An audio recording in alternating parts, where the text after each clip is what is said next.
Hi, we are two fools on a balcony. No, Jarrad, we're two fools on the hill. Oh, that's right, Louis. We are on the balcony.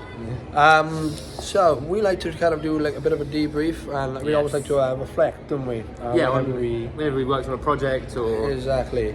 Like that. And so with our Etudes, the Etudes Project, this volume of Etudes coming to a close, I'm going to ask you, Lou, what have you learned from the process? Well, we've all learned a lot. I think we've all learned a hell of a lot. Yeah.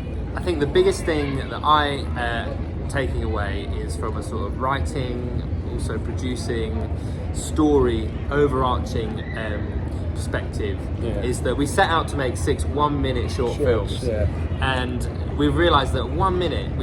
What I've really realised is how quick a minute is. A minute is, yeah.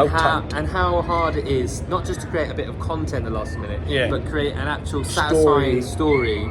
You know, that resolves itself in 1 minute. In 1 minute, absolutely. Is tough, and I feel like what we've really been doing is shooting for 5 minutes, and then sort of saying, oh, we'll sort of edit it down to a minute. But what happens there? We were like, oh my god, we just left with a trailer.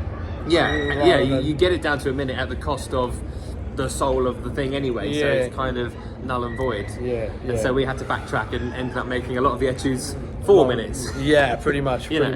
So it's really just realising how sort of simple and specific and ergonomic a story needs to be to fit into a minute of screen time. And being aware of that whilst you're writing it and directing it, if you are, or producing it at all, and acting at all levels of putting the thing together, you know? Yeah, so like from the get-go, even like having a holistic approach of going like, well, okay, cool, but that needs to hit this parameter, which was a minute. And like, and kind of from an acting point of view as well, as having again that overview, the holistic approach. Where so this is thing called embracing the paradox as an actor, where you've got the objective side, the mind, the monitor, and then you've got like the experiential self.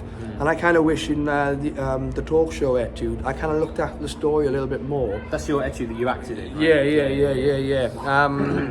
In terms of like stepping out and actually watching some of the takes back, and I was always afraid of like, no, I need to. Yeah, at the time you were very much like, I'm acting in this, so I don't want to see it. Experiential in my body, moment by moment.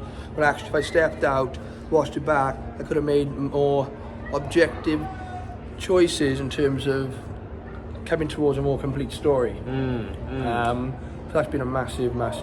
Yeah, I think so, and I think like we were saying before about how. There's been a lot of improv in putting these together. We've written them, but we've encouraged the actors to do a lot of improv. I think as a director of that, again, keeping in mind the time limit, but also just how the story is coming together. We've learned a lot on how to guide that. To facilitate it. And having so you have the strong structures, but the interesting improv bit is getting from structure A to structure B. And keeping it within a minute. Has been really tough. Absolutely. And then anything else you've learned?